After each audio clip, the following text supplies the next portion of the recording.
بسم الله الرحمن الرحيم. نبدأ مراجعة الاستاتيكس النموذج الأول 2018.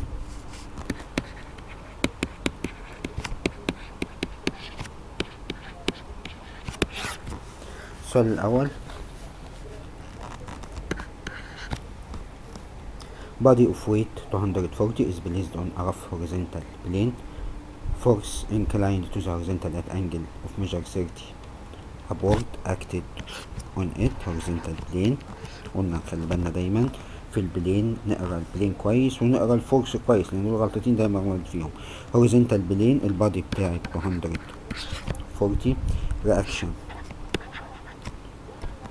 لفوق، force inclined to the horizontal بانجل 30 acted on it. coefficient of friction in mu equal 1 over root 3. the magnitude of the force which make the body about to move. about to move يبقى بنحط الناحية التانية ميو ار، نعمل لها resolution اف كوزين 30 اف ساين 30. بنعمل ايكواليتي ما بين الاكس اكسس والواي اكسس، الاف خلاص اتشالت. ار بلس اف ساين 30 اللي هي هاف اف ايكوال 240. ادي ايكويجن. الايكويجن التانية كوزين 30 مضروبة في اف اللي هي روت 3 على 2 اف ايكوال الميو ار الميو 1 على روت 3 في الار. كده اقدر اجيب قيمة الار واعوض بيها. الار هتبقى ايكوال لما اعمل ديفايدد هنا هتبقى 3 على 2 اف. هعوض بيها في الايكويشن الاولانية، هتبقى الار اللي هي 3 على 2 اف بلس هاف اف ايكوال 240. يبقى 2 اف ايكوال 240، تبقى الاف ايكوال 120. اذا الاجابة الاولانية هتبقى رقم سي، هتبقى 120. نمبر 2: if the limiting static friction force، limiting static friction اللي هي الميو ار، limiting static friction force equal 60 and the resultant reaction equal 100. resultant action اللي هي r dash 100. find the coefficient of static friction. قانون r dash اساسا r dash square equal r square plus mu r all square، يعني ال 100 دي سكوير ايكوال الار سكوير اللي هي مش موجودة بلس ال 60 سكوير. فاقدر اجيب ار سكوير هتبقى 100 سكوير ماينس 60 سكوير، وبعد كده اجيب الار ان انا اخد روت للكلام دوت 100 سكوير ماينس 60 سكوير هيطلع ايكوال 80. اذا بقى معايا قيمة الار ب 80. طب اذا كانت الار ب 80 احنا عايزين نجيب قيمة الميو، فالميو ار ايكوال 60. لو عوضت مكان الار ب 80 هتبقى 60 اوفر 80 ايكوال 3 اوفر 4، وبالتالي قيمة الميو هتبقى ايكوال 3 اوفر 4، وبالتالي الاجابة هنا هتبقى نمبر دي. سؤال نمبر 3: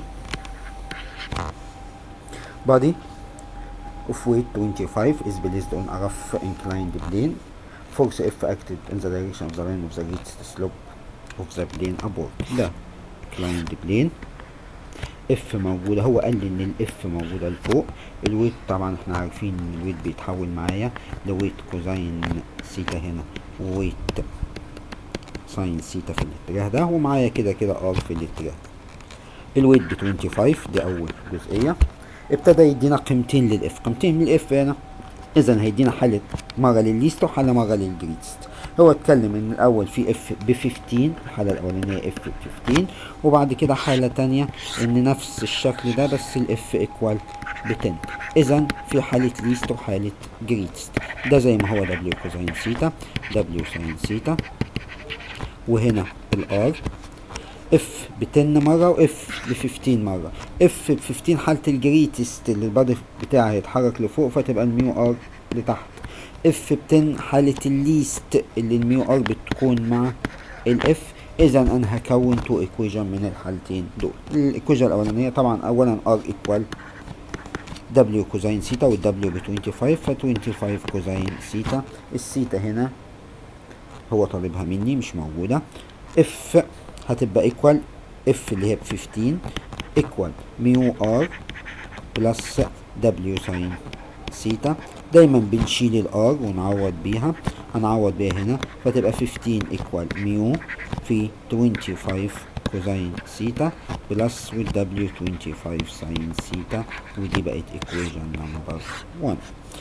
في الحالة التانية برضو ار ايكوال دبليو كوزين سيتا، فنفسها هتطلع ار ايكوال 25 كوزين سيتا، لكن التن هتبقى بلس الميو ار ايكوال دبليو ساين سيتا، هعوض برضو مكان الار فتبقى تن بلس ميو الار اللي هي 25 كوزين سيتا ايكوال 25 ساين سيتا، دي الايكويجن التانية. حل تو ايكويجن بقى مع بعض، نمبر 1 ونمبر 2. بجيب من هنا ميو في 25 كوزين سيتا عشان اعوض بيها في الناحية التانية، دي هتبقى 25 ساين سيتا ماينس 10، هعوض بيها في الايكويجن دي 15 زي ما هي، ميو زي ما هي، ميو 25 كوزين سيتا هشيلها واحط مكانها 25 ساين سيتا ماينس 10 بلس 25 ساين سيتا، 25 بلس 25 هتبقى 50 ساين سيتا، والتن هتروح الناحية التانية فتبقى 25، يبقى ساين سيتا هتطلع ايكوال هاف لما نعمل 25 ديفايدد 50، وبالتالي السيتا هتطلع ايكوال 30. السيتا هتطلع ايكوال 30. هرجع اعوض في اي ايكويجن من الاتنين دول عشان اجيب قيمة الميو. لما اعوض عن السيتا ب 30 هتبقى لو عوضنا في الايكويجن الاولانية ميو 25 كوزين 30، كوزين 30 بروت 3 على 2، فهتبقى 25 روت 3 على 2 بلس 25 ساين 30 هتبقى 25 اوفر 2. تعدي الناحية التانية 15 دي هتطلع 5 اوفر 2 ايكوال ميو في 25 روت 3 على 2، 2 هتتشال مع 2 وهجيب قيمة الميو ده ديفايدد دوت، هتطلع الإجابة روت 3 اوفر 15. إذا إجابة السؤال نمبر 3. السؤال اللي بعد كده نمبر 4.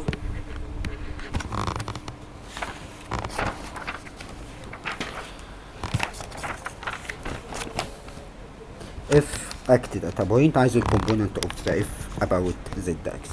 كومبوننت about z axis في ناس حافظة قانون وفي ناس بتشتغل عادي ان الكومبوننت بجيب مومنت about الاو اللي هي r كروس f، الار i و j و k،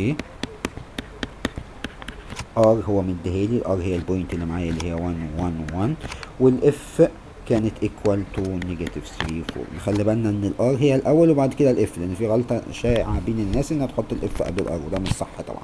طب هو عايز الكومبوننت اباوت زد اكسس، اباوت زد اكسس يبقى انا هجيب الكومبوننت بتاعه الكي، الضرب بتاع الكي، فلما هلغي رو وهلغي كولم عشان اجيب الكي بكام، فانا بضرب 1 في نيجاتيف 3 بنيجاتيف 3 ماينس 2 في اتجاه الكي، فهتطلع نيجاتيف 5 في اتجاه الكي. هي دي الكومبوننت، انا مش محتاج اجيب المومنت كله، انا محتاج الكومبوننت، وبالتالي الاجابه هتبقى نمبر سي اللي هي بنيجاتيف 5. السؤال اللي بعده نمبر 5. هو مديني رسمه وعايز المومنت اباوت الاو. الرسمه عباره عن لادر واخد الشكل دوت، ويت نازل من النص، الويت ب 6، ده ب 2 متر وده ب 2 متر، دي بوينت او، دي بيربنديكولار ودي ب 5، الانجل هنا ب 45. المومنت اباوت او، المومنت اباوت او يبقى انا ال6 في الانجل هنا لو 45 طبعا الانجل هنا زيها 45، وبالتالي المومنت اباوت او ايكوال ال6 بتلف نيجاتيف 6 في اللينس 2 كوزين 45، معايا كمان ال5 بتلف بوزيتيف هتبقى بلس 5، هتبقى في اللينس كله 4 ساين 45، طبعا كوزين 45 وساين 45 ايكوال مع بعض، ده هيطلع نيجاتيف 12 كوزين 45 1 على روت 2 بلس، ودي هتطلع 20 وساين 45 1 على روت 2، دي هتطلع 8 في 1 على روت 2 و8 في 1 على روت 2 هتطلع ايكوال 4 روت 2. اذا الاجابه هتبقى نمبر بي. السؤال اللي بعده نمبر 6. في حاجتين، السؤال 6A عبارة عن فورس اكتد على البوينت A، مديني الار بتاعتها وبيقول لي انا عايز الكومبوننت، او هو بيقول لي الكومبوننت about y equal 7 find the value of L. ده الجزئية الاولانية. معايا فورس اف هو مديهالي الاف ايكوال ال و 4 ونيجاتيف 1. اكتد على بوينت A. ال A بيقول لي ان الار لما اجي اجيب المومنت راح مديني الار على طول جاهزه 1 و 2 و 2. اذا المومنت حوالين الاو ايكوال ار كروس اف. ار يبقى اي جي كي كروس اف. الار هيتحط الاول زي ما قلنا 1 و 2 و 2 والاف ال و 4 ونيجاتيف 1. طب هو هنا مديني معلومه بيقول لي ان الكومبوننت بتاع المومنت اباوت واي اكسس ايكوال 7. اذا لما انا هطلع الاجابه بتاعت المومنت هو مديني معلومه ان المومنت هيطلع في الواي ايكوال 7. اذا الكومبوننت اللي تهمني حاليا هي الكومبوننت بتاعت الواي. خلي بالنا ان الواي دي اساسا بالنيجاتيف وبلغي رو وبلغي كولم وبضرب 1 في 1 بتطلع بنيجاتيف 1 ماينس 2 ال هتبقى ماينس 2 ال. الكلام ده مضروب في نيجاتيف 1 فهتطلع ايكوال 1 بلس 2 ال. 1 بلس 2 ال المفروض ان هو هنا بيقول لي بقت ايكوال 7 ف2 ال بقت ايكوال 6 فبقت ال ايكوال 3. يبقى انا جبت الكومبوننت الاولانيه او ال اللي ده المطلوب الاولاني ان انا اطلع ال ايكوال كام. تاني حاجه طالب اللينس اوف بيربنديكولار واللينس اوف بيربنديكولار يبقى لازم اطلع المومنت. هبتدي اعوض في المومنت عن قيمه ال ونطلع قيمه المومنت. المومنت كان اي جي كي. المومنت 1 و2 و2 ده الار والاف جبنا ال بقت 3 و4 ونيجاتيف 1. هبتدي اضرب الاي بلغ الرو والكولم فتبقى 2 في نيجاتيف 1 بنيجاتيف 2 ماينس 8 في اتجاه الاي ماينس وبعد كده الجي هو مديهالي ب 7 فدي هتطلع 7 جي بلس الكي هتطلع 4 ماينس 6 في اتجاه الكي. اذا الاجابه بتاعتي هتطلع نيجاتيف 10 و7 ونيجاتيف 2. ده قيمه المومنت. هو بيقول لي انا عايز اللينس اوف بيربنديكولار. اللينس اوف بيربنديكولار المفروض اللي هو نورمال مومنت على نورم الاف. نورمال مومنت يعني انا هاخد روت 10 باور 2 ب 100 7 باور 2 49 2 باور 2 ب 4 على نورمال اف. الاف بعد ما جبناها ال بقت ب 3 فتبقى 9 بلس 16 بلس 1 وبطلع الاجابه هتطلع اللينس اوف بيربنديكولار في الحاله دي هيطلع الاجابه ايكوال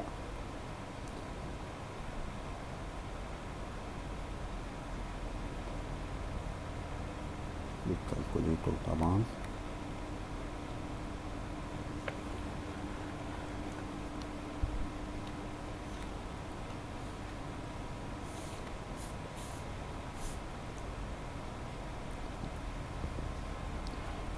3 روت 442 على 26 يعني approximated. نكتب الإجابة في الآخر تطلع 3 روت 244 over 26 وممكن الناس تبقى تجيبها بالapproximated. الناس تراجع بس الكلام دوت بالكالكوليتور. سؤال نمبر بي بيتكلم على rectangle ABCD.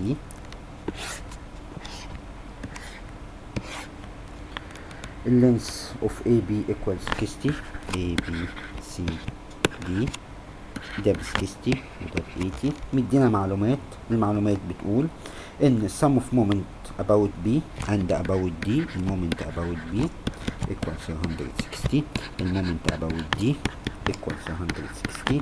المومنت about A equal negative 360. طب الكلام ده ليه معنى عندنا ان اذا تساوى المومنت about B equal مومنت about D فاحنا بنتكلم ان الفورس اللي موجودة او الريزلتنت بتكون باراليل مع البي دي. واذا كانت المومنت about B equal نيجاتيف المومنت about A فمعناها ان الاف بتعمل بايسكت لللاين سيجمنت اللي اسمه AB. نفس المعلومة مومنت about D equal نيجاتيف مومنت about A معناها الاف بايسكت اللاين سيجمنت اي دي. اذا بقى معايا 3 حاجات يعرفوني مكان الاف هنا.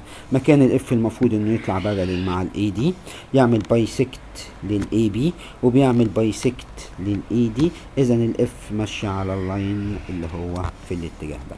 طب يا ترى اكتد اب ولا اكتد داون؟ احنا عارفين المومنت اباوت الاي بالنيجاتيف، اذا المفروض هي تلف حوالين الاي بالنيجاتيف، وبالتالي عشان تلف حوالين الاي بالنيجاتيف يبقى الاف واخده الاتجاه دوت. طب الاف المومنت حوالين الاي اساسا موجود بنيجاتيف 760، فدي كانت الميد بوينت، فبقت دي ب 30 دي ب 40. من بايثاغورس عشان ده ريكتانجل هقدر اجيب ده ب 50، واقدر اجيب اللينس اوف بيربنديكولار هنا اللي هو 30 في 40 على 50. المومنت اباوت ايه؟ المفروض قيمه الاف بتلف نيجاتيف في اللينس اوف بيربنديكولار اللي هو 30 في 40 على 50 اللي هو اللينس ده. المفروض ان الكلام ده ايكوال نيجاتيف 760، وبالتالي النيجاتيف هتتشال، وكده اقدر اجيب قيمه الاف. المفروض الاف هتطلع معاكم ايكوال 15 نيوتن. السؤال اللي بعده نمبر 7. two forces two parallel forces، واحدة ب 8 واحدة ب 10. الديستانس between second force اللي هي 10 and the resultant equal 20. عايز الديستانس between the two forces equal كام؟ طب two forces in opposite direction. سؤال نمبر 7. اتنين عكس بعض. الأولى F1 ب 8، التانية F2 ب 10. الديستانس between the second and the resultant، الريزلتنت المفروض تكون في اتجاه الكبيرة، الريزلتنت بتكون equal الديفرنس. الديستانس ما بين الريزلتنت والسكند اللي هي 10 equal 20. انا عايز اجيب الاكس. القاعدة هنا بتقول ان كل فورس في ال بتاعتها الديستانس ما بينها وما بين الار ايكوال الفورس التانية في الديستانس ما بينها وما بين الار. يعني 8 في الديستانس اكس بلس 20 المفروض تكون ايكوال ال 10 في ال 20. 8 اكس بلس 160 ايكوال 200.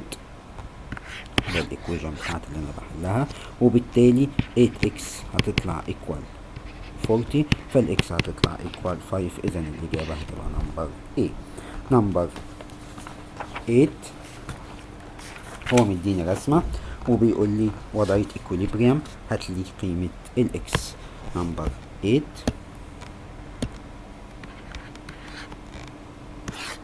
A B، ال A اكتد عندها 7 داون، ال B اكتد عندها 4 داون، هنا 6 داون، هنا C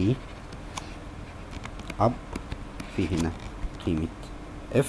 المسافة دي X، دي ب 2 ودي ب 2. دي المعلومات اللي هو مديها لي، وبيقول لي انا عايز قيمة الإكس. طيب عشان اجيب قيمة الإكس المفروض ان شكل ايكوليبريم يعني المومنت about any point equal 0. هاخد بوينت عند السي، مومنت عند السي equal 0، يبقى انا لغيت الاف عشان اتخلص من المجهول. ال7 هنا بقت بتلف نيجاتيف 7 اكس، ال6 بتلف بوزيتيف في 2، ال4 بتلف بوزيتيف في 4. الكلام ده ايكوال 0، يبقى نيجاتيف 7 اكس دي هتطلع ب 12 وده هتطلع ب 16 ايكوال 0، يعني 7 اكس ايكوال 28، يعني الاكس بقت ايكوال 4. اذا الاجابه هتبقى نمبر دي. سؤال نمبر 9 اتكلم على A و B و C و D و E 5 بوينتس موجودين على ستريت لاين، وابتدى يديني المسافات ما بينهم A B C D E. ابتدى يدينا مسافات ان ال A B ب 4، ال B C ب 6، ال C D ب 8 وال D E ب 10. ابتدى يتكلم على 5 فورسز على ال A وال C وال D وال B وال E، وبيقول لي التلاتة respectively in direction perpendicular على ال AE، وال first 3 forces having the same direction. ال first 3 forces اللي هي عند ال A ب 60 وعند ال C وعند ال D، التلاتة دول في نفس الاتجاه اللي هما 60 و 30 و 50. في كمان 80 عند ال B هيبقوا في ال opposite direction، واخر واحدة 40 عند ال E. عايز يعرف الريزلتنت المفروض ماجنتيود ودايركشن. طب الماجنتيود بيتحدد على حسب الكبير، اللي تحت ب 120، طب اللي فوق ب 140. اذا قيمة الار هنا هتبقى اللي فوق ماينس اللي تحت، وبالتالي قيمة الار هتطلع ايكوال اللي فوق ادي 30 140 ماينس اللي تحت اللي هم 120 هتطلع ايكوال 20. واكتد ابورد لازم تكون بتأثر لفوق. النقطة التانية واللي بتلخبط ناس كتير، خلي بالك انا بقى هفرض مكان للار، المكان دوت اي مكان احب افرضه وليكن هو دي الار، مش علاقة بقى بمكان، انا بفرض مكان واسمي المسافة دي اكس، وابتدي اشتغل الشغل العادي بتاعي ان انا اجيب المومنت عند اي بوينت بالنسبة للفورس ايكوال المومنت عند نفس البوينت بالنسبة للار. نخلي بالنا في ناس الغلطة اللي بتغلطها الناس كلها، انا بتحط الار مع الفورسز في نفس المكان، هم مع بعض في نفس الايكويجن، وبالتالي لا، المفروض ان الار في ناحية وكل الفورسز في ناحية. مومنت هاخد مومنت عند بوينت A اللي انا فرضت عندها الاكس، فهلغي ال 60 هتبقى 80 بالنيجاتيف في 4 تايم 4 معايا ال 30 بالبوزيتيف تايم 10 معايا ال 50 بالبوزيتيف تايم 18 المسافة دي كلها معايا ال 40 بالنيجاتيف تايم ادي 1028. المفروض ان الكلام ده كله يكون ايكوال الار اللي انا جبتها وكانت ايكوال 20 بتلف هنا بوزيتيف في المسافة بتاعتها اللي هي اكس. كده بقى عندي اكس واحدة بس اقدر اجيبها. الاكس هنا المفروض ان هي هتطلع ايكوال 12 سنتيمتر، بس الاكس هنا هتطلع بالنيجاتيف، نيجاتيف 12 سنتيمتر. قال لك ايه معنى ان الاكس طلعت نيجاتيف؟ قال لي معنى الاكس طلعت نيجاتيف ان هي الاكس كده المسافة دي نقطة تأثير الار مش على الاي دي، هي المفروض الناحية التانية من الفرد بتاعي، يعني المفروض هي تبقى 12 في الناحية دي، وبالتالي الار acted at a point belong to straight line AE and not belong to line segment AE، مش موجودة على line segment at a distance 12 سنتيمتر from A. ده معنى الإجابة اللي أنا وصلت له. السؤال اللي بعده نمبر 11. نمبر 11 بيتكلم على شكل هو مديهولي ريكتانجل A B C D، رسم دايجونال، حاطط فورسز هنا F1، حاطط فورس هنا F3، حاطط فورس هنا F2، هنا ب 12، هنا 4، دي ب 6 ودي ب 8، ده السايد لينس. وبيقول لي انا عايز اجيب قيمة F3 ايكوال كام. طب عشان اجيب F3 اخد مومنت عند ال A، وضعية اكوليبريم، مومنت عند ال A ايكوال 0، يبقى انا استفدت هلغي F1 وهلغي F2. هبتدي اشتغل. الفور بتلف هنا نيجاتيف في المسافة بتاعتها اللي هي الديستانس دي ب 6، ال12 بتلف بوزيتيف في المسافة بتاعتها اللي هي ايكوال 8، ومعايا F3 بتلف نيجاتيف في المسافة بتاعتها المفروض ان هي المسافة دي. طب المسافة دي اقدر اجيبها؟ طبعا، معايا ده ب 6 ومعايا ده ب 8، فالسايد ده كله هيطلع ب 10، فاللينس ده هيبقى 6 في 8 اوفر 10. الكلام ده المفروض يكون ايكوال 0، وبالتالي كده اقدر اطلع قيمة F3. F3 لما احل الايكويشن دي هتطلع ايكوال 15، وبالتالي الاجابة هتطلع نمبر B. السؤال اللي بعده نمبر 12، برضو A و B. طبعا في الامتحان احنا بنحل حاجة واحدة بس، لكن هنا عشان احنا بنتدرب بنحل السؤالين. بيتكلم على اول حاجة نمبر A في 12، ان معايا رود متعلق في هنج about A. طبعا بقرا السؤال للاخر عشان اعرف وضعية الرود دوت، هل الرود دوت بيبقى هوريزونتال ولا بيبقى انكلايند. هو بيقول لي متعلق في هنج about A، الرود هنا مايل inclined to horizontal at angle 30، فانا هرسمه مايل اسمه AB، الويت بتاعته هو يونيفورم، الويت بتاعته في النص ب20. كاري ات بوينت بي في ويت تاني عند البي ب10، يبقى هو متعلق في 2 بوينت.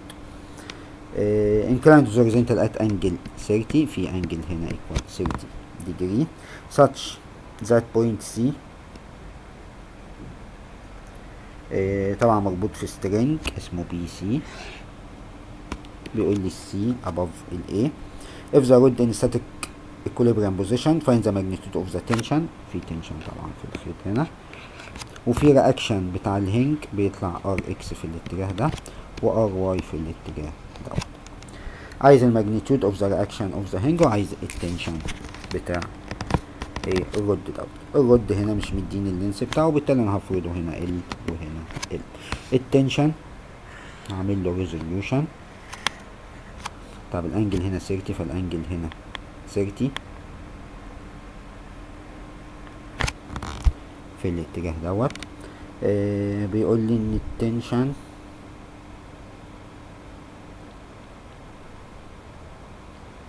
السترينج inclined to the horizontal كمان of angle 30، هو حاطط كمان الانجل بتاعته ب 30، هتبقى تي كوزين 30 وتي ساين 30. وكده يعتبر انا شلت قيمة التنشن اللي موجودة. هبتدي اشتغل على 3 قوانين، ان الفورسز في اتجاه الاكس ايكوال 0، الفورسز في اتجاه الواي ايكوال 0، المومنت عند اي بوينت ايكوال 0. دول الثلاث حاجات اللي هشتغل عليهم. فورسز في اتجاه الاكس ايكوال 0 هساوي ار اكس بتي كوزين 30، تي كوزين 30 اللي هي روت 3 على 2 تي، هساوي ار واي بلس تي ساين 30 اللي هي بهاف تي ايكوال الويت اللي تحت اللي هما ب 30. بقى معايا 2 ايكويشن. مومنت عند اي بوينت ايكوال 0، مومنت عند اي بوينت ايكوال 0. سوري، المفروض نجيب لل10 ولل20 وللتي. 20 بتلف نيجاتيف، 20 هتبقى في ال كوزين 30، ال10 برضو بتلف نيجاتيف هتبقى في 2 ال كوزين 30، والتي هتلف بوزيتيف في 2 ال ساين 60. الكلام ده ايكوال 0. كوزين 30 وساين 60 ايكوال بعض ممكن يتشالوا، والال ايكوال في كله ممكن يتشالوا، فتبقى نيجاتيف 20 نيجاتيف 20 هتبقى بلس 2 تي ايكوال 0، فتبقى نيجاتيف 40، تبقى 2 تي ايكوال 40، يبقى التي بقت ايكوال 20، يبقى التي ايكوال 20. هقدر ارجع اعوض عشان اجيب الار اكس. الار اكس لما التي ايكوال 20 هعوض هنا فهتطلع 10 روت 3. الار واي لما التي ايكوال 20 هتبقى دي 10، فالار واي هتطلع ايكوال 20. الار نفسها بتبقى عبارة عن روت ار اكس باور 2 هتبقى ب 300، ار واي باور 2 هتبقى ب 400، فهتطلع روت 700 اللي هي 10 روت 7. tan سيتا بتاعتها دايركشن ايكوال ار واي على ار اكس، يعني 20 على 10 روت 3، 20 على 10 روت 3 هتطلع الإجابة equal 2 على روت 3. وأعمل شيفت تاني وأطلع الأنجل. الأنجل يعني تقريبا هتطلع 49 ديجري. الناس هتجيبها طبعا بالإيه بالكالكوليتر. ده السؤال 12A. 12B بيتكلم على لادر شد بهوريزونتال فورس. الهوريزونتال فورس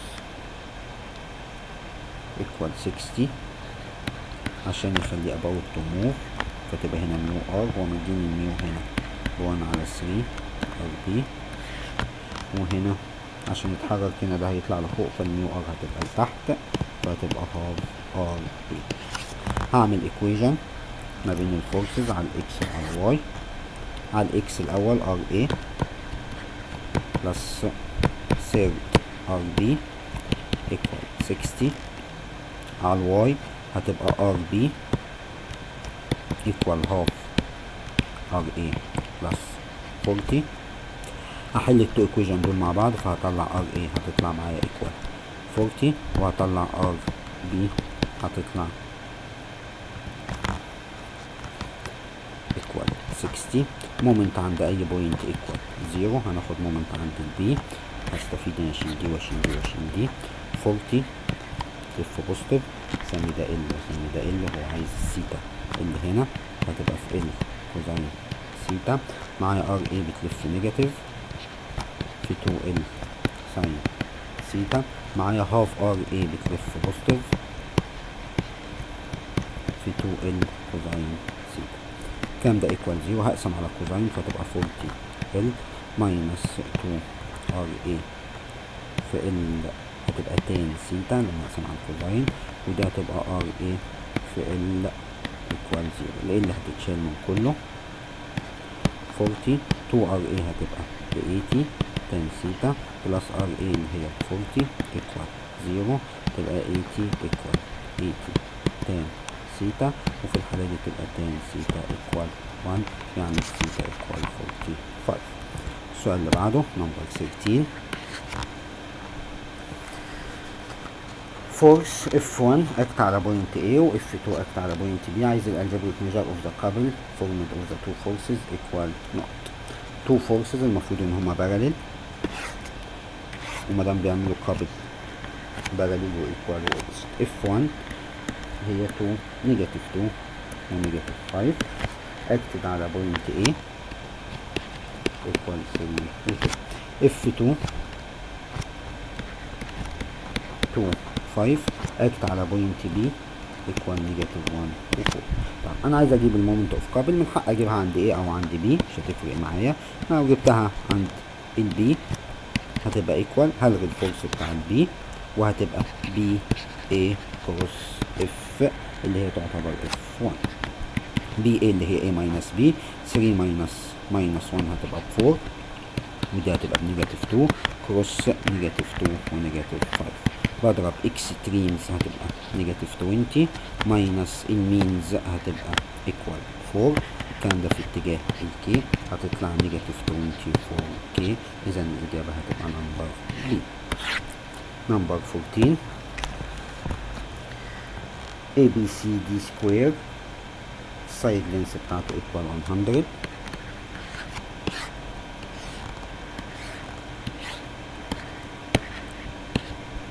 فورسز 150 اكت واحدة على البي اي وواحدة على الدي سي. اذا هما بيعملوا قابل باين من الشكل بتاعي. find the two forces acted عند الاي وعند السي parallel مع البي دي عشان يعملوا وضعية equilibrium. اولا التو فورسز 150 و 150 ميكا كابل. ليه ميكا كابل؟ ميكا كابل عشان هما equal و opposite وبارل.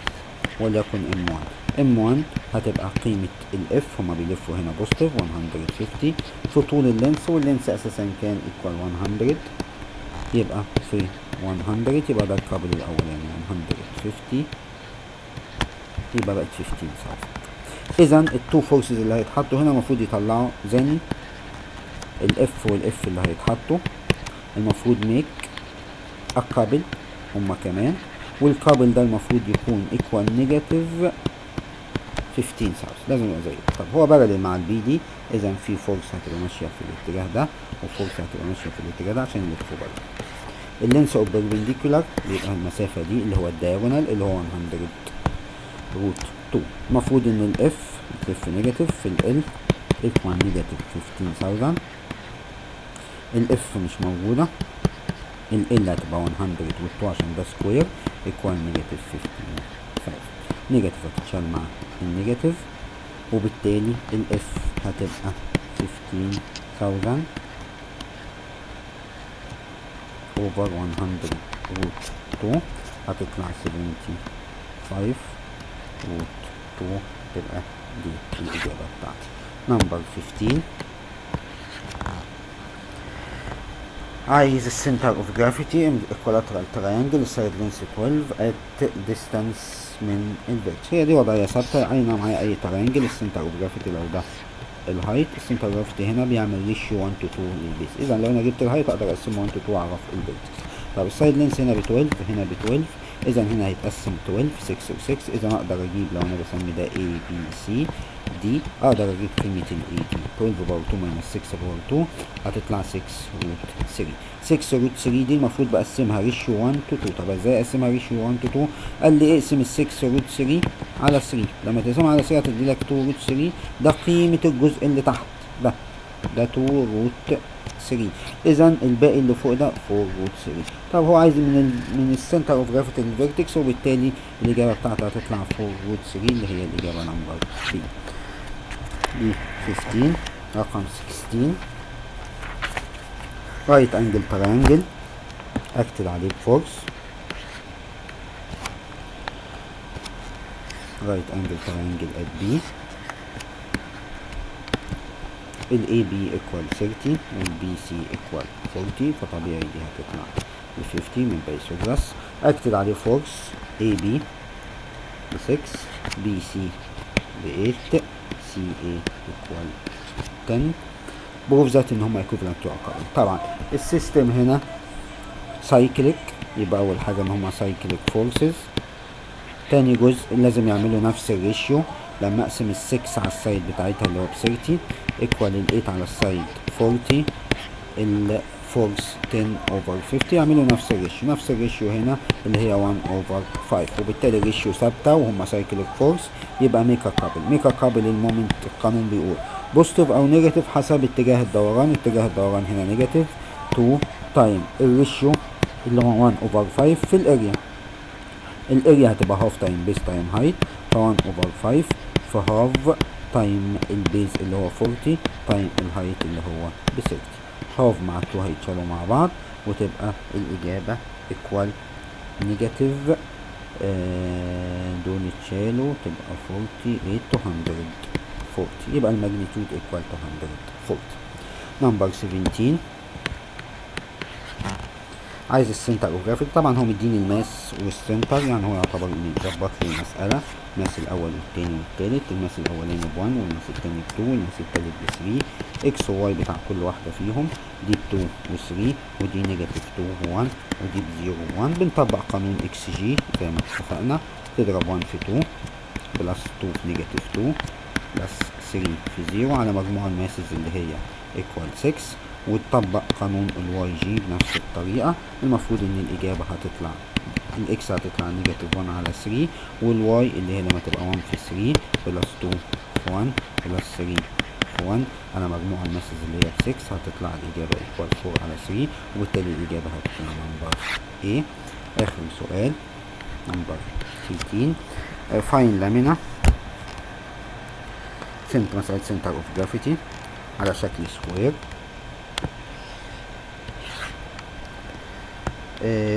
قلنا اهم حاجه تختار السنتر صح. هو عايز في الاخر من بي اي وبي سي، اذا انا هعتبر البي هي السنتر بتاعتي،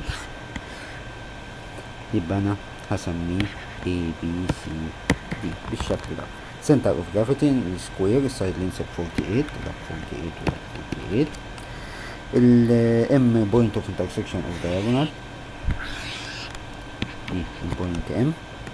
triangle CMD اللي هو التريانجل دوت is removed and stick on the triangle، يبقى ده removed و stick in the CMB وهيتحط فوق ال CMB.